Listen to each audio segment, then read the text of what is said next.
Daniel Gabriel Fahrenheit ১৬৮৬ সালে পোল্যান্ডে জন্মগ্রহণ করেন। পড়াশোনা করবার জন্য তিনি দীর্ঘদিন ইংল্যান্ডে ছিলেন, হল্যান্ডে ছিলেন।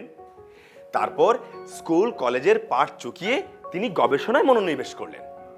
সেখানে তিনি অনেক গবেষণা করেন, বিশেষ করে তাপ পরিমাপের বিষয়ে তিনি অনেক গবেষণা করেন।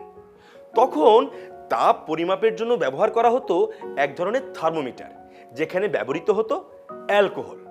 কিন্তু ফারেনহাইট গবেষণা করে দেখলেন এবং বুঝতে পারলেন যে পারদ হচ্ছে তাপমাত্রা পরিমাপের জন্য সবচেয়ে ভালো মাধ্যম। তখন তিনি ১৭২৪ সালে আবিষ্কার করলেন পারদ থার্মোমিটার। হ্যাঁ, তার নাম অনুসারে সেই থার্মোমিটারের নাম দেয়া হলো ফারেনহাইট থার্মোমিটার। হ্যাঁ হ্যাঁ এটি আবিষ্কারের পর এই পূর্ব ইউরোপে এটি একচেটিয়া ব্যবহার করা হতো। এখনো তো বিভিন্ন দেশে এই ফারেনহাইট থার্মোমিটার ব্যবহার করা হয়।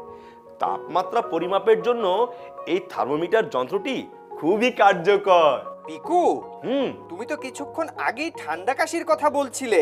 হ্যাঁ হ্যাঁ, গলাটা খুব খুসখুস করছিল। তোমার শরীরে জ্বর নেই তো?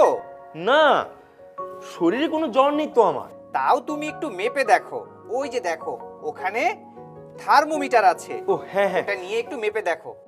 আচ্ছা ঠিক আছে।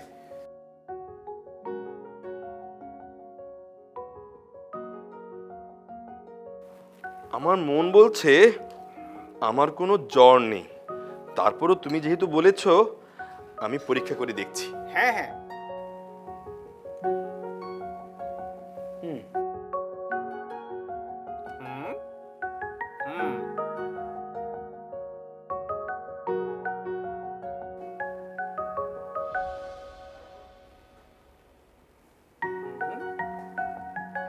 এই যে দেখো, আমার তাপমাত্রা ৯৯ এর নিচে আছে, তার মানে আমার শরীরে কোনো জ্বর নেই।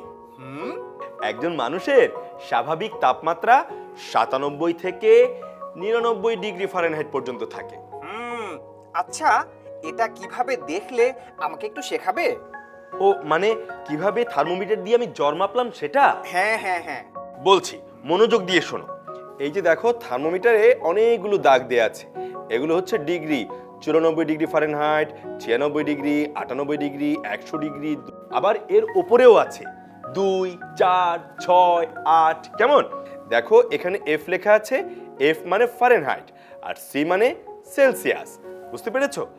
এই পারদটা যার শরীরে বেশি তাপমাত্রা তত বেশি উপর দিকে উঠবে।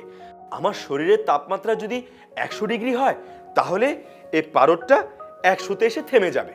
আর যদি আমার শরীরের তাপমাত্রা ২ বা ৩-এ চলে যায়, তাহলে পারদটা এই ২ বা ৩-এ এসে থেমে যাবে। কিন্তু এখন দেখো, আমার শরীরের তাপমাত্রা ৯৯-এর চেয়ে কম আছে, তাই আমার শরীরে কোনো জ্বর নেই। তোমাকে অনেক ধন্যবাদ।